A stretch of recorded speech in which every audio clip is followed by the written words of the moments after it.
Чинот на осветување на водите во Виница се одржа на градечка река која минува низ градот во присуство на голем број верници кои ги запоседнаа двата брега на Кеот.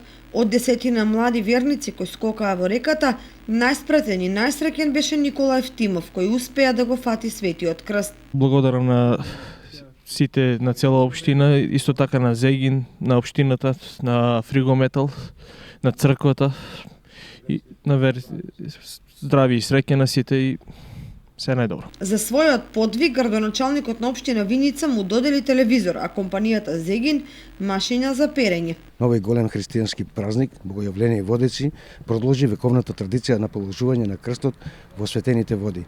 На овие храбри момци кои што се фрлија во ладните води на градечка река, им посакувам да ги прати среќа и благослов цел живот.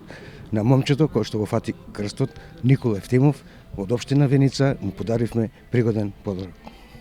По манифестацијата во црквата во Виница беше организирана скромна закуска на која присуствуваа представници на црковниот одбор, среќните скокачи по крстот и други верници кои посакаа успешна и берикетна година. По Светиот крст скокаа млади верници од Јакимово, откако беше осветена водата во реката Осојница, а на чинот присуствуваа голем број жители на селото.